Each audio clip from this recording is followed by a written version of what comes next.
y dará a luz un hijo, y llamará su nombre Jesús, porque Él salvará a su pueblo de sus pecados. Nos alegra que estés acá con nosotros Esperamos que este mes sea lleno de bendiciones y que juntos recordemos el nacimiento de nuestro Salvador. y que seamos llenos de gozo y agradecimiento. Te invitamos a que te quedes con nosotros, exaltando el nombre de nuestro Dios Y aprendiendo de su palabra. Bienvenidos a nuestro servicio online.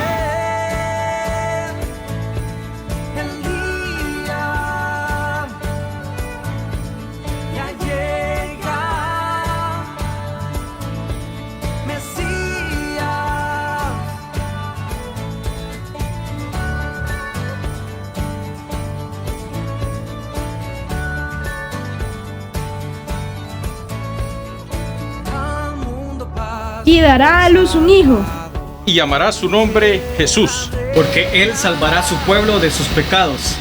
Nos alegra que estés acá con nosotros Esperamos que este mes sea lleno de bendiciones y que juntos recordemos el nacimiento de nuestro Salvador.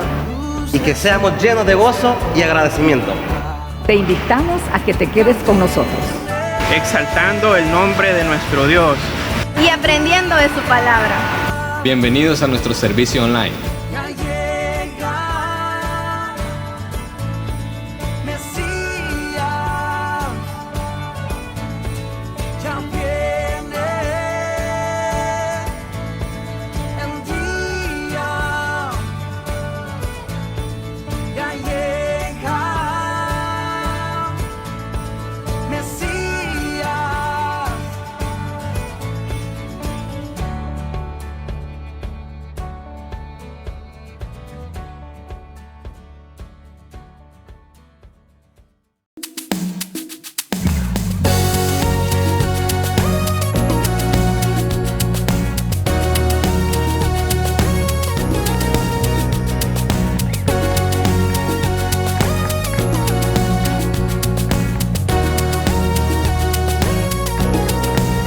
Yo tengo gozo en mi alma, gozo en mi alma, gozo en mi alma y en mi ser.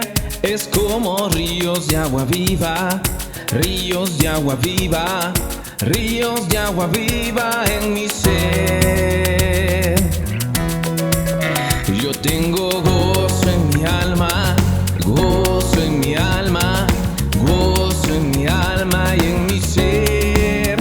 Es como ríos de agua viva, ríos de agua viva, ríos de agua viva en mi ser.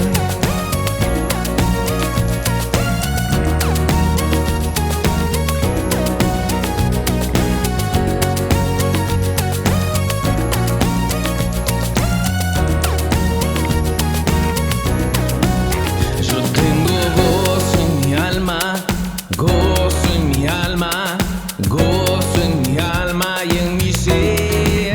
Es como ríos de agua viva, ríos de agua viva, ríos de agua viva en mi ser. Alabaré, alabaré, alabaré, alabaré, alabaré a mi Señor.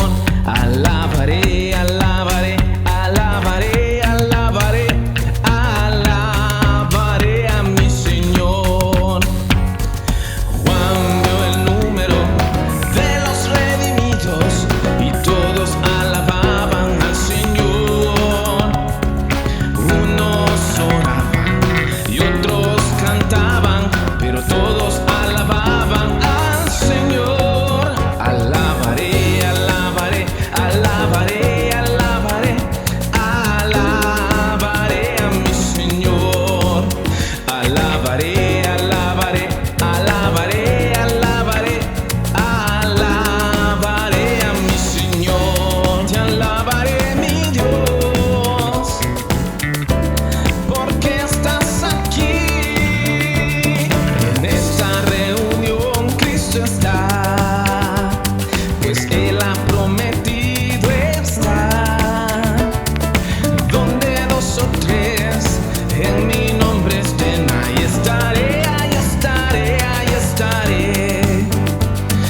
En esta reunión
Evangelio de Mateo, hermanos, el capítulo 5 y los versos del 17 al 20.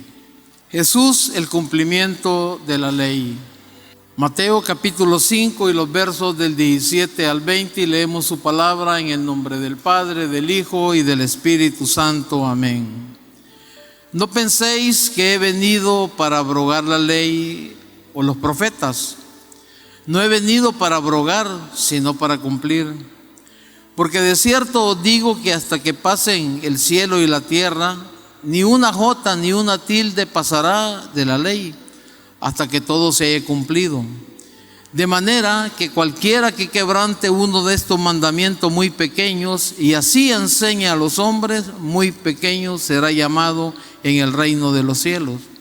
Mas cualquiera que los haga y los enseñe, este será llamado grande en el reino de los cielos. Porque os digo que si vuestra justicia no fuere mayor que la de los escribas y fariseos, no entraréis en el reino de los cielos. Qué bendición, Señor, más grande, el que este día, Señor, tú nos permitas compartir este precioso mensaje, Señor.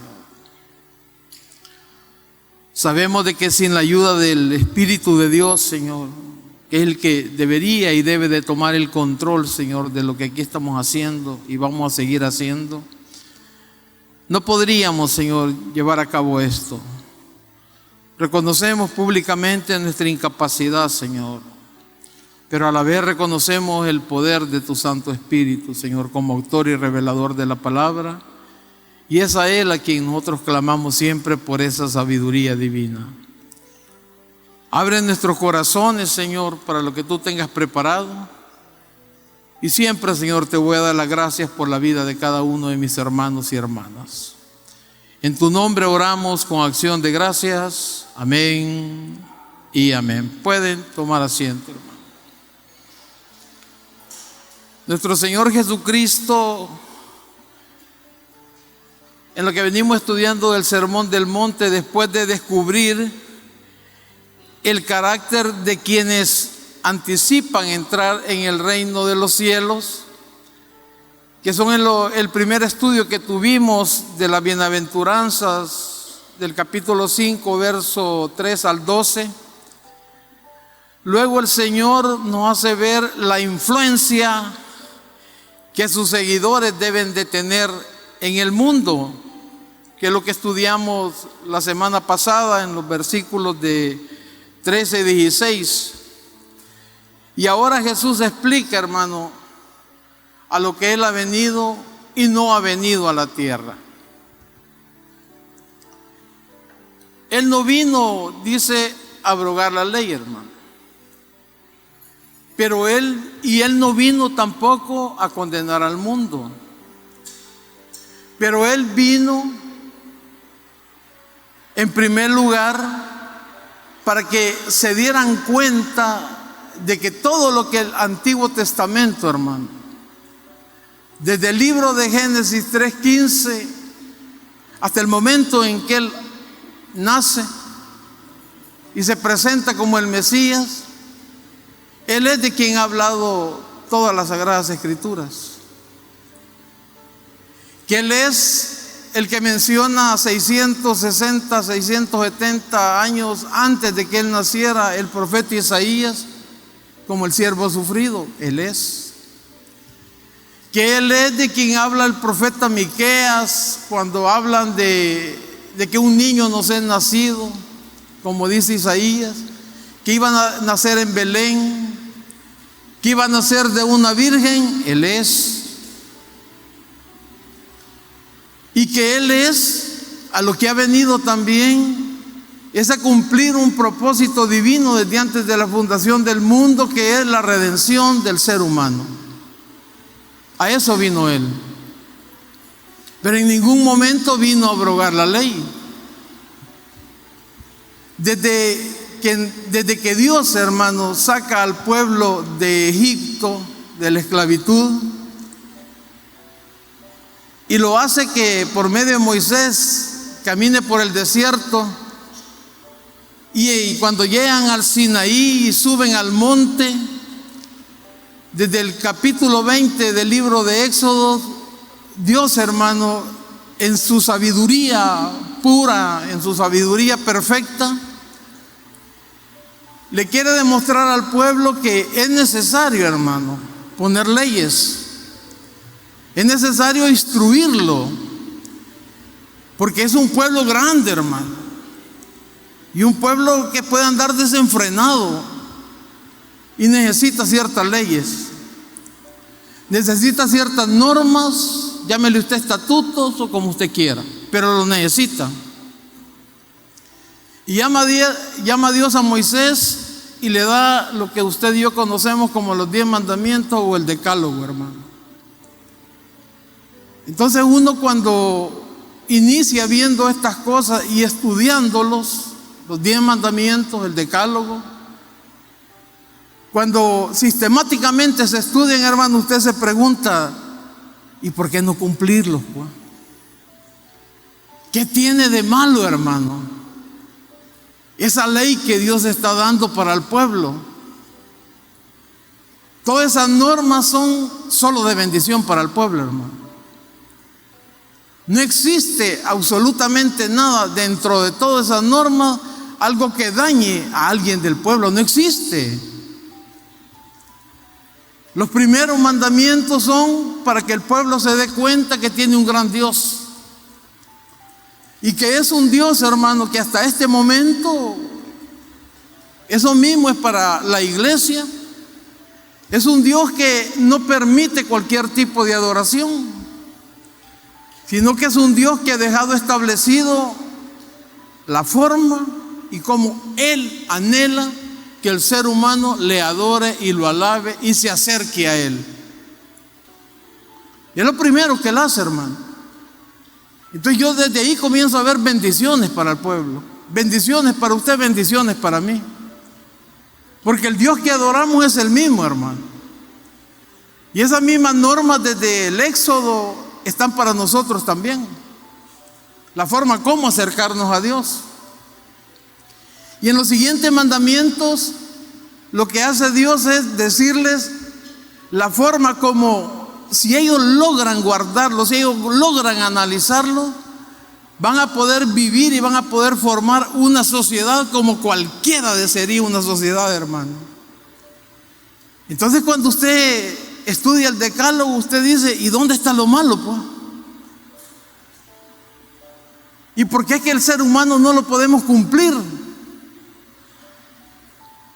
Pero no es problema, hermano, del mandato, no es problema de la ley, es problema del corazón del ser humano.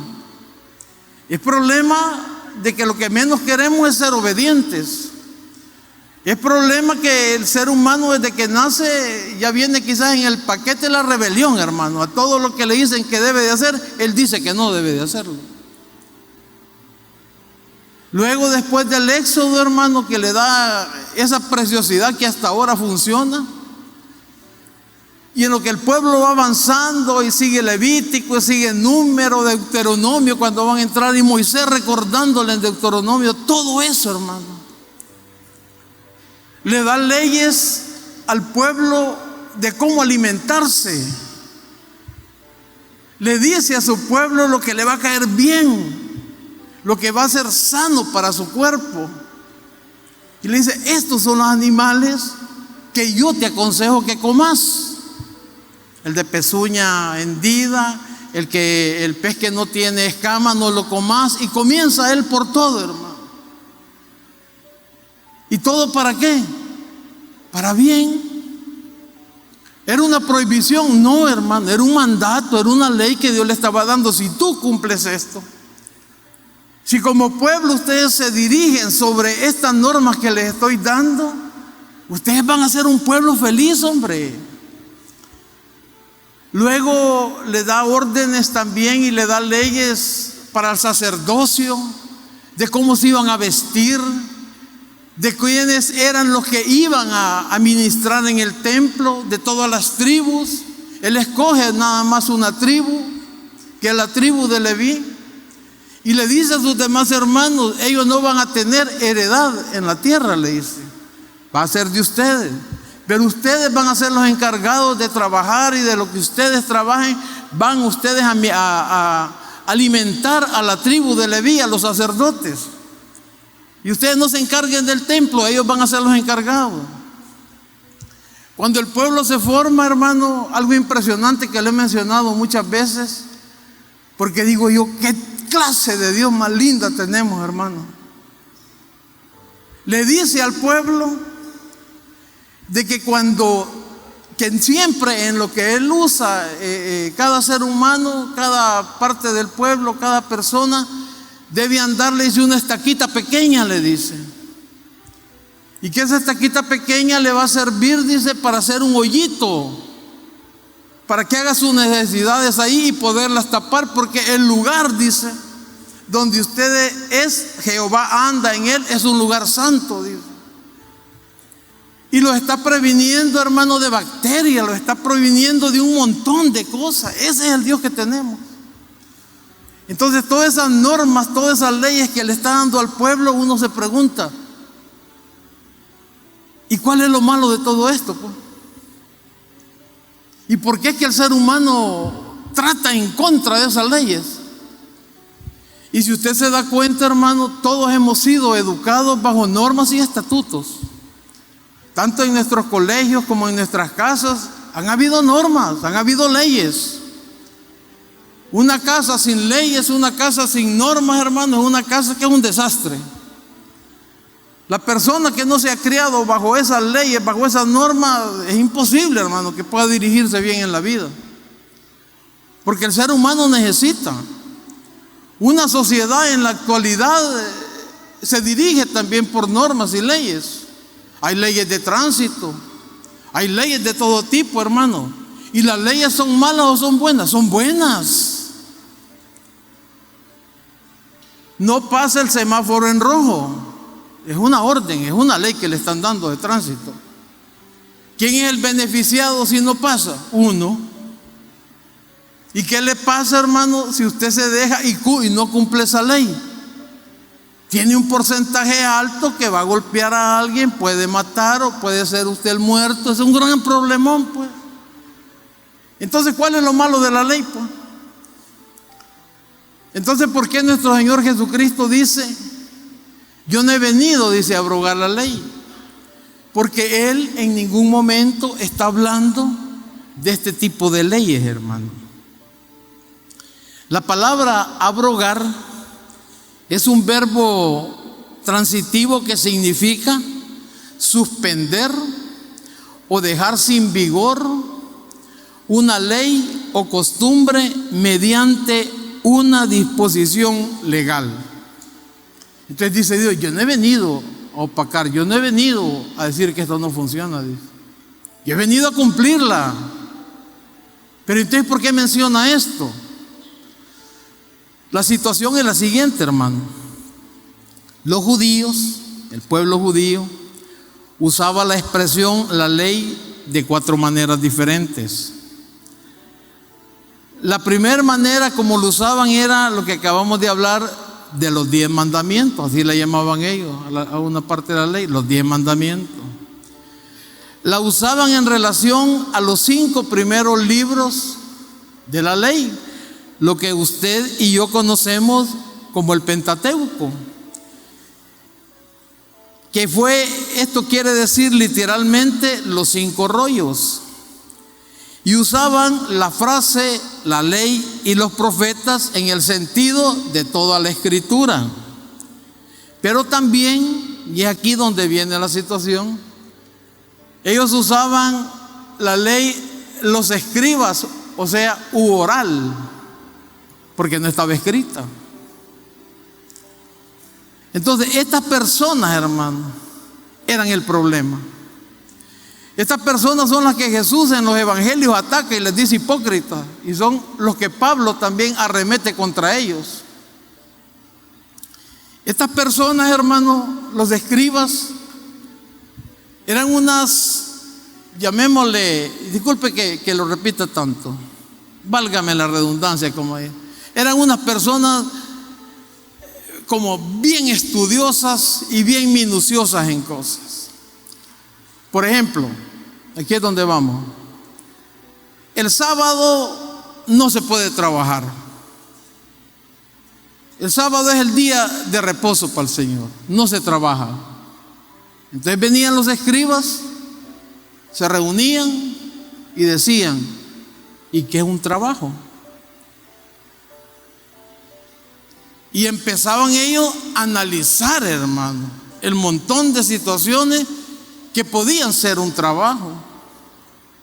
Entonces entraban en discusiones como esta. Y si un hombre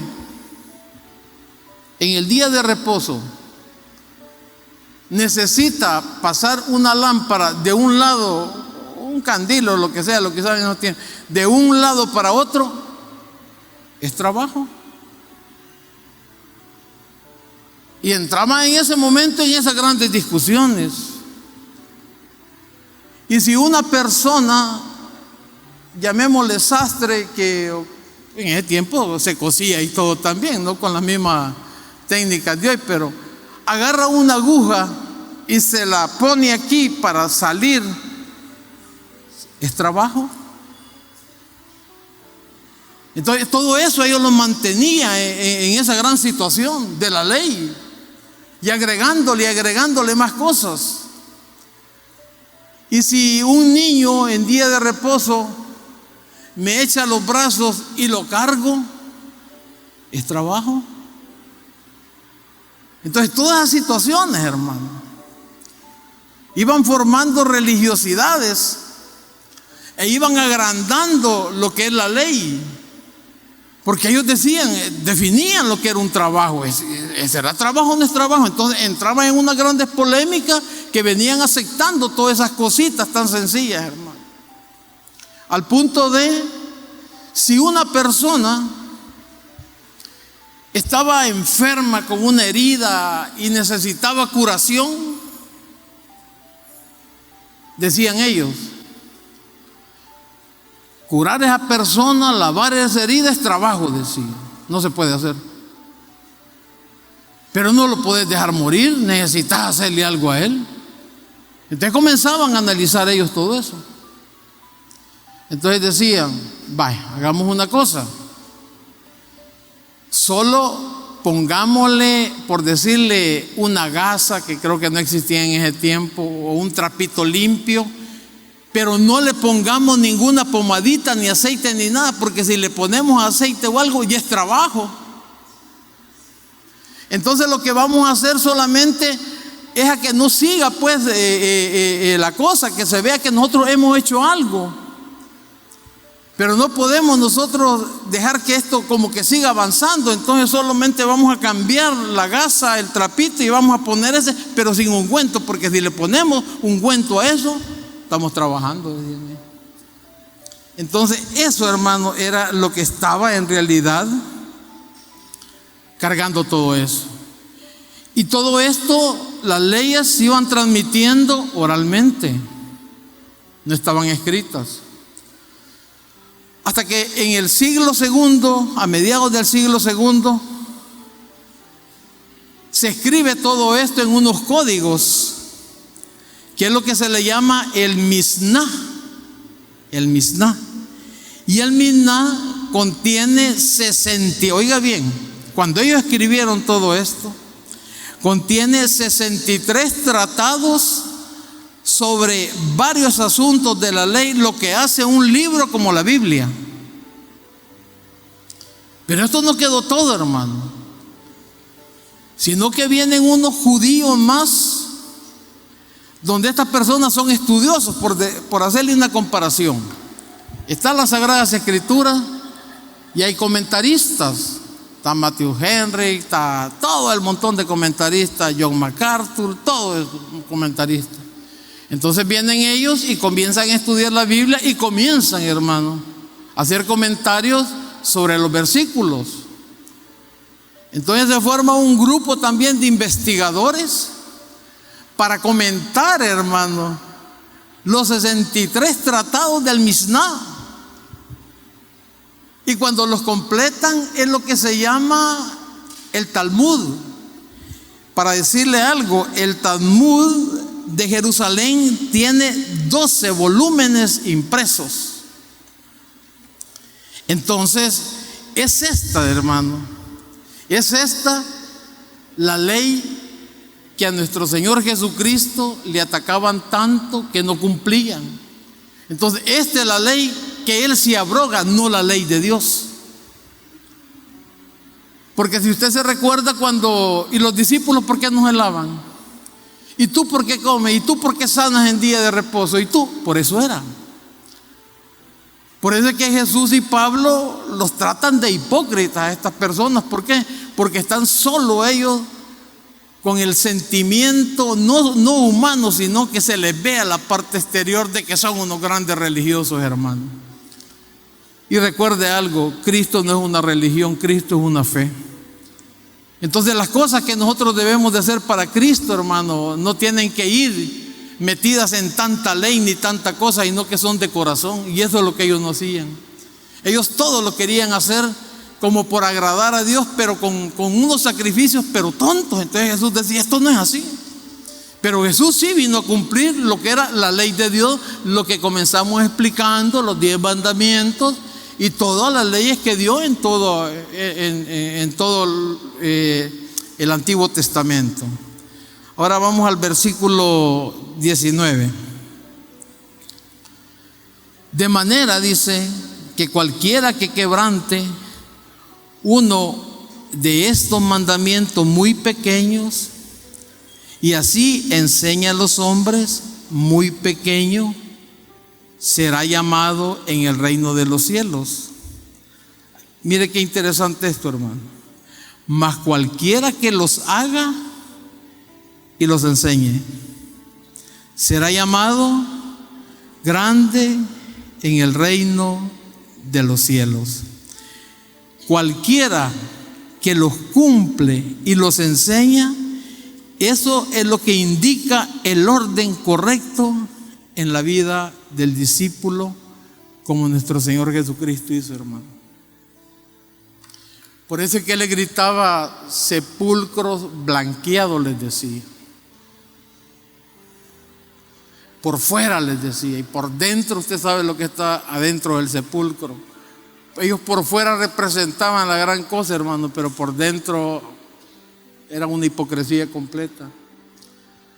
Y se lo voy a pasar a algo que hay que decirlo.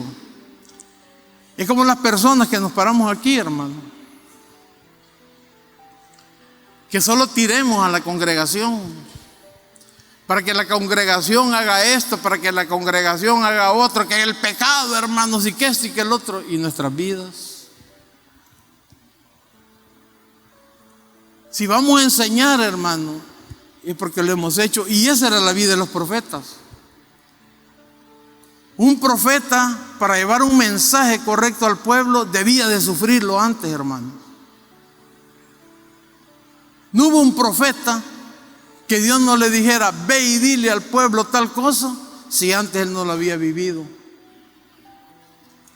Pero aquí muchos pastores, muchas personas que tenemos el privilegio de pararnos ante congregaciones como ustedes, hermano, venimos como hipócritas.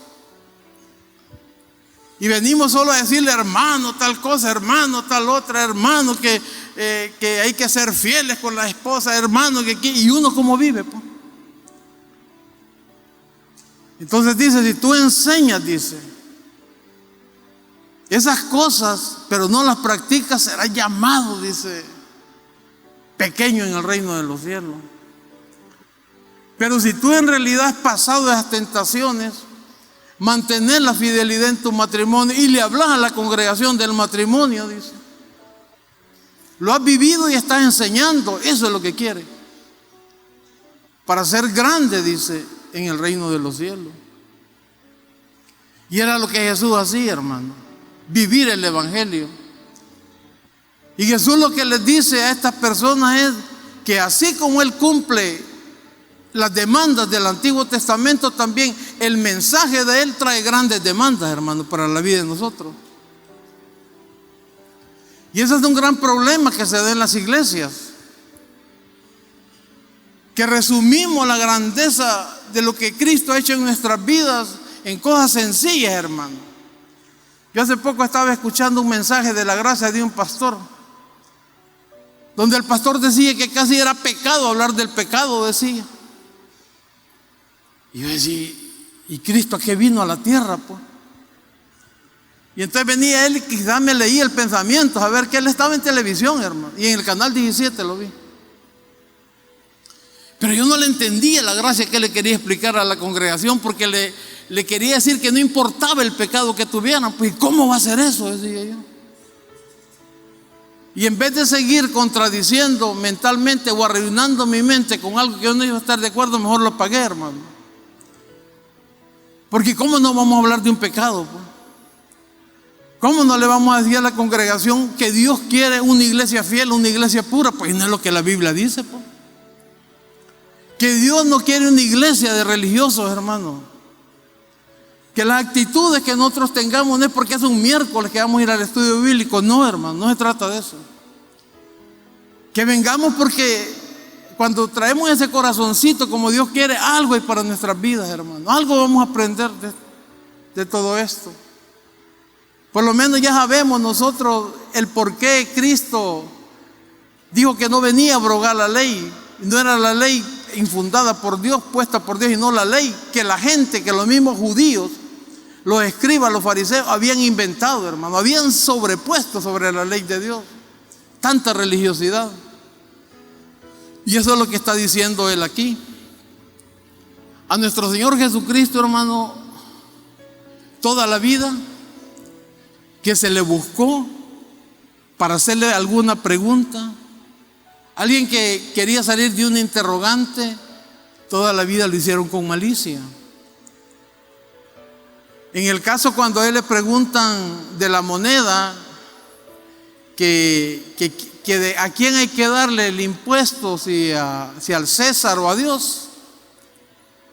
Eso no era para ver la sabiduría de Cristo, ni era para meterlo en un problema, hermano. Estaban los herodianos a la par y estaban los judíos a la par. Si él contestaba de que al César, los judíos lo masacraban. Y si decía que a Dios, ahí estaban los herodianos, inmediatamente le iban a ir a poner quejas al César de que había uno que estaba en contra de él. Y ahí nomás era problemón para Jesús. Solo así le preguntaban. Los saduceos preguntándole de la muerte y no creían en la resurrección. Perdón, de la resurrección, y no creían en la resurrección. ¿Y por qué le digo todo esto? Porque solo imagínense la sabiduría de nuestro Señor Jesucristo, hermano. Y dése cuenta la maldad del ser humano. Vaya conmigo y con esto vamos a terminar. A Mateo 22, 34.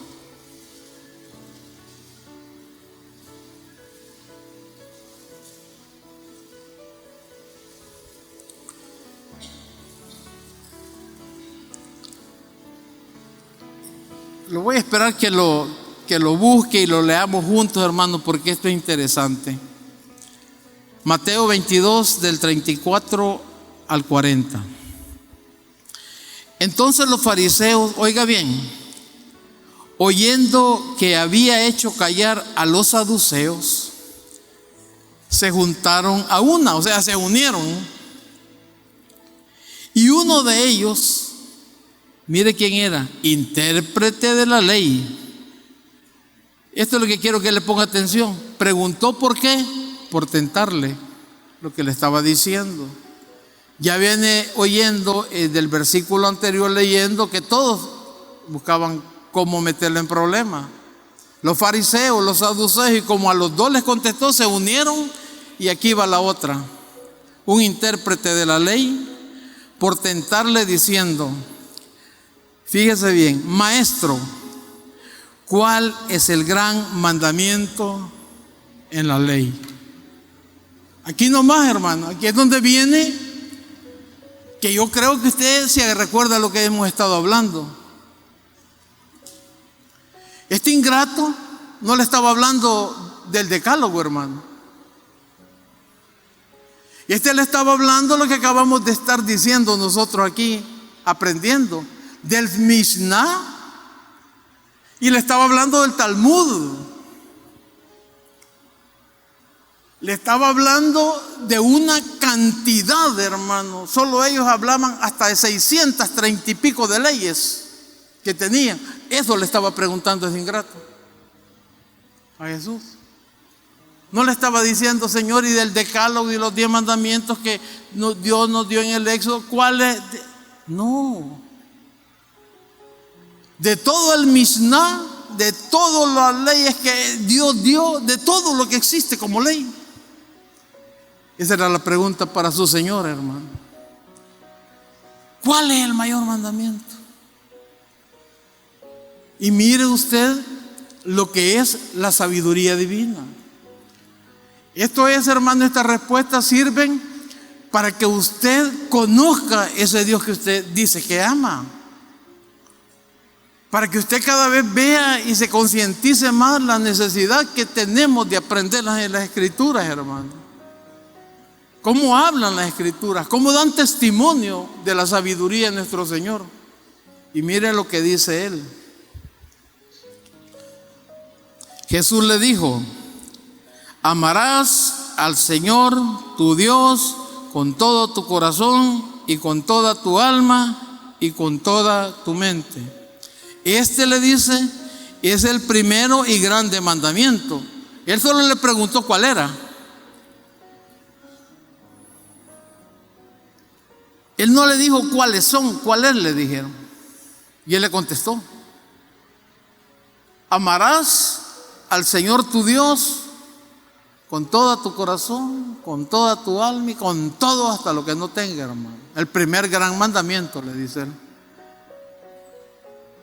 Versículo 39. Y el segundo, le dice, porque no ha quedado claro, es semejante: amarás a tu prójimo como a ti mismo. Le da 2, pero aquí no está todo, hermano. Aquí está lo lindo en el versículo 40, mire. De estos 2 mandamientos, dice, depende ¿qué? Toda la ley y los profetas, que era lo que ellos creían.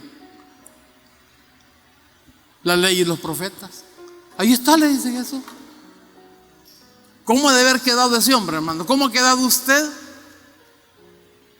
con esa respuesta de Jesús? ¿Qué podría usted en este momento, hermano, si yo le mando el micrófono, analizar usted y decirme que qué quiere decir, que qué quiso decir Jesús, que con esos 2 mandamientos se cumplía toda la ley y los profetas?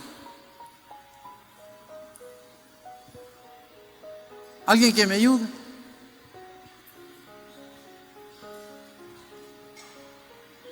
Nadie me quiere ayudar. Pobrecito yo. Ayúdenme, hombre. Si yo amo a Dios, hermano, pero así como dice Jesús, no como digo yo, porque aquí todos amamos. Sí, Señor, ¿cómo te amamos? Es mentira, hermano. Estamos hablando de lo que Jesús está diciendo. El amor verdadero a Dios. Con todo mi corazón, donde Dios es el primero en mi vida. Ese amor a Dios lo que hace es llevarme a agradarle completamente a Él, hermano. Y es el efecto que produce cuando yo entro en esa aventura de amar a Dios y cada vez irlo amando más. A medida va creciendo el amor de Dios, va creciendo el agrado de Él que yo le tengo a Él. Estoy agradándole cada vez más. Y al agradarlo a Él, hermano, con ese amor demostrado hasta donde Él me permite en mi forma humana de amarle, eso va a hacer que yo le ame a usted. Porque eso es mentira también, hermano, que aquí uno le va a decir al otro: yo te amo en el amor de Cristo. Puede amar a su novia, a su esposa, a su señorita por ahí, pero vea, dígale el de una esquina, al de otra esquina: te amo. O sea, decírselo es sencillo, hermano. Pero Jesús no está hablando de eso. Jesús está hablando de que primero ha amado a Dios. Es el primer mandamiento. Y ese mismo amor en realidad de Dios va a poner amor en usted para amar a todo lo demás. A todo el pueblo de Dios. Porque usted se va a dar cuenta amando a Dios de todo lo que Él ha hecho por usted, y eso va a formar ese agradecimiento por usted, y usted va a ver en la otra persona, va a ver a Cristo también en agradecimiento. Con eso le dice, con solo esas 2 cositas que hagas, pero qué cositas, hermano. Ahí cumplir, le dice, todos los mandamientos. Por eso es que Cristo tuvo que venir a la tierra a morir y a resucitar. Porque ningún ser humano, hermano, es capaz de amar a Dios como está diciendo Jesús. Porque ningún ser humano, a mi manera de ver, y si me equivoco que Dios me perdone, creo que puede amar en realidad a su prójimo. ¿Y quién es su prójimo? Pues su próximo. Cualquiera, hermano. ¿Con quién ni nos volteamos a ver aquí? Y somos hermanos en Cristo Jesús, Señor nuestro del Táber. Ni nos volteamos a ver, ni nos interesa. Y si ha caído el hermano, en vez de levantarlo, mejor pasamos encima de él, con permiso, hermano. Y le ponemos la Patricia encima al hermano en Cristo, por supuesto. Y el que está tirado es hermano en Cristo también. Así somos los seres humanos. Entonces, por eso, conociendo Dios el corazón de nosotros, tuvo que mandar a su Hijo, para que la justicia fuera mayor que las escribas por medio de Cristo, hermano, porque nosotros no podemos tener esa justicia. No podemos. Porque la justicia de muchos de nosotros es como la de los fariseos y los escribas religiosos. Muchos. En todas las iglesias, hermano. Pero Él no quiere eso. Él vino a demostrarle, hermano, que una persona que logre amar a Dios así, de esa manera, ese va a cumplir los mandamientos. Porque va a amar a su prójimo. Y si yo en realidad, hermano, amo a mi prójimo, primero, si yo amo a Dios, no lo voy a ofender. De ahí partamos al primer punto. Yo voy a luchar, hermano, hasta donde no pueda por no ofenderlo. Uno aquí en la tierra, como seres humanos mortales, tenemos amigos a quienes apreciamos, amigas a quienes apreciamos. Y tratamos, hermano, de no ofenderle, porque somos personas que estamos agradecidos con esas personas. Y las personas están agradecidas con nosotros. Y uno se lleva bien con la persona, no hay ningún problema. Pero no es ese el amor que está diciendo Jesús. No es ese, es superior a eso, hermano. Es hasta dar la vida por un amigo. Y a eso no llegamos.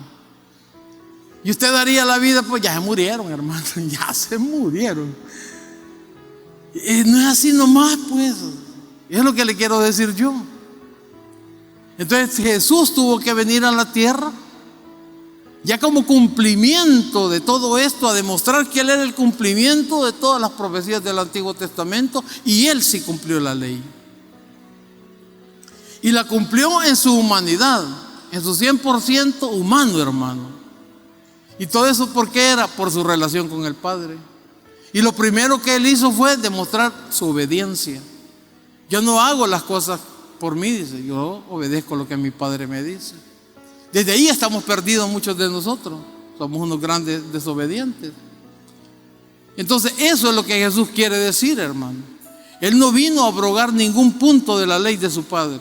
De todo lo que Él instituyó en el Antiguo Testamento, todo lo cumplió. Pero Él vino a demostrarle a los escribas y a los fariseos que Él iba a abolir todo eso, lo iba a quitar. Para Él no le importaba eso.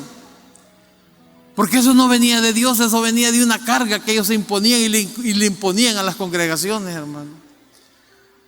Por eso Dios les dice, hipócritas, les dije que ustedes les imponen a las congregaciones cosas que ni ustedes pueden llevar.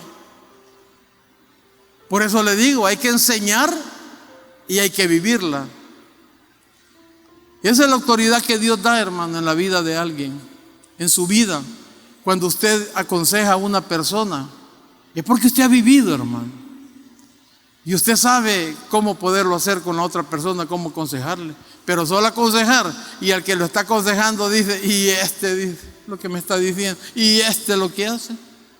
Esos son los cuidados que debemos de tener. Y así es como nosotros vamos a ser enseñando y haciendo grandes en el reino de los cielos. Oremos al Señor.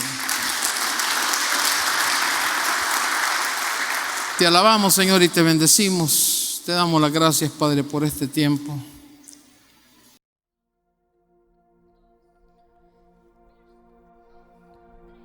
Me envuelves hoy con una canción, melodía de tu amor. Cantas libertad en mi adversidad hasta que huya el temor. Ya no soy un esclavo del temor, yo soy hijo de Dios. Yo ya no soy un esclavo del temor, yo soy hijo de Dios.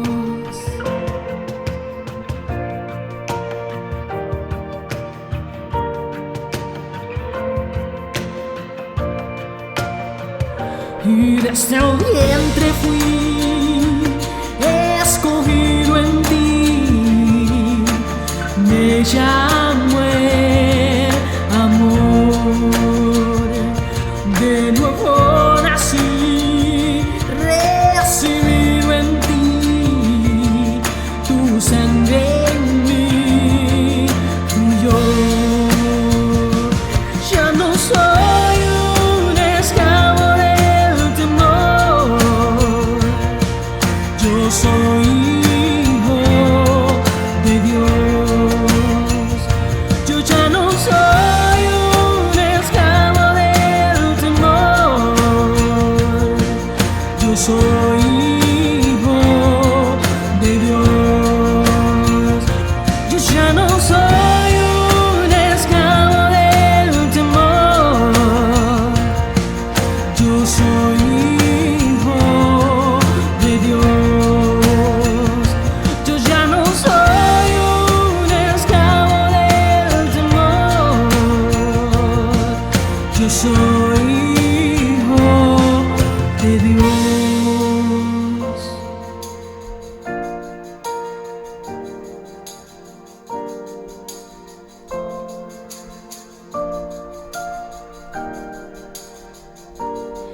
Estoy rodeado por los brazos del Padre. Estoy rodeado por canciones del